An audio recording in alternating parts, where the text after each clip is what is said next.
Hey, my friends, I just want to take a quick minute, and it might take a few, to go through a couple of things that I think will change now that the National Association of Realtors has asked for this settlement when it comes to coupling commissions between buyers and sellers. So what was happening, and hopefully you all who have sold a home know this because it's important, but when I list a home, the seller will say to me, okay, I need you to list my home and here's what I'm willing to pay. And I, as a listing agent, would say, this amount works great. I will then give a portion of that to a buyer broker because now I've opened up a market for your home. I've opened up opportunity for your home to show to more buyers because you're covering that compensation. And that's now been taken apart in terms of just saying that it's going to be on the MLS and it's going to show ahead of time before a buyer agrees to see your home. They're going to see what you will compensate to me and what I will then compensate to them.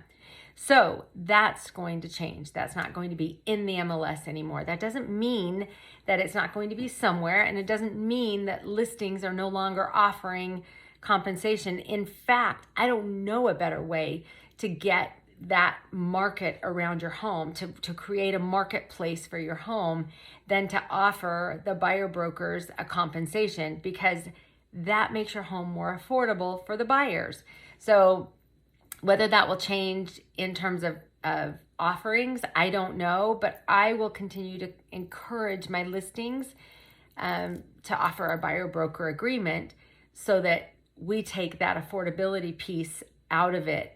In other words, when I have a buyer, and if I'm offering my buyer to look at 10 properties, if 5 of those properties do not offer compensation, obviously a buyer broker has to be paid. We have to be able to get compensation. We usually would expect to get that from the seller, but if 5 of those sellers are not offering anything, I will say to my buyer, who will now we have to sign buyer broker agreements. So essentially we're saying, hey, we have to get paid, and now we have to prove that we're going to get paid. Here's this agreement between you and I, and this is the amount that we typically expect from the compensation side. If I have you sign that, that gives me opportunity to negotiate on your behalf. Those 5 that did not offer anything, I can go to them and say, hey, I was going to show your properties. You're not offering a buyer broker compensation. You don't have to. They've always been negotiable. But my client's not in a financial position to cover this cost up and above all the other costs of buying a home. Are you willing to compensate, or are you willing to consider this cost to be covered? Is the seller in a position to cover that cost for you as a listing agent and then me as a buyer's broker? And obviously that's a conversation that I would have to have with every buyer, because we want to make sure that we're doing our best to cover those costs for you if it's possible through compensation from the seller. I know it gets in the weeds. I know it's a big, convoluted mess for some buyers and for some listings. I am happy to break all that down for you. And I would be excited to break all that down for you, because it makes sense to me where it's been not as transparent and where there's been so much confusion. I don't think there should have been any confusion. It seems so simple to me, but I do this every day. And so I know that there has to be some question marks on from my buyers and my sellers and clients in general. I've even gotten calls from agents asking, hey, what are your thoughts on this? And can you explain to me what you think is happening?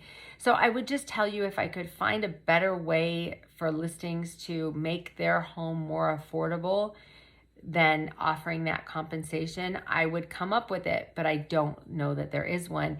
And it might be that the market figures out how to make it work in a different way. Maybe that becomes a financeable option for lenders. And I don't know if that's going to happen, but whatever the case is, I am certainly 100% going to do everything I can to cover my sellers, make sure they are presenting the best option for buyers, and that we create a place where most buyers will walk in those doors and give them the terms that they want, And for my buyers, I'm going to do everything I can to make sure that we get the compensation in a way that isn't coming out of your pocket if it's at all possible.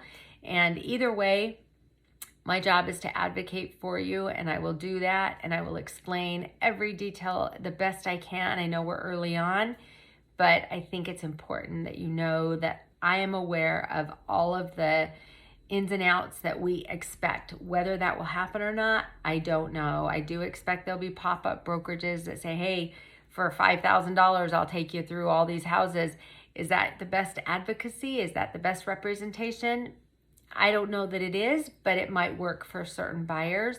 Either way, I'm here to help. I'm here to do whatever I can. I've offered my thoughts to a reporter in the Independent, and I'm happy to share what I shared with them.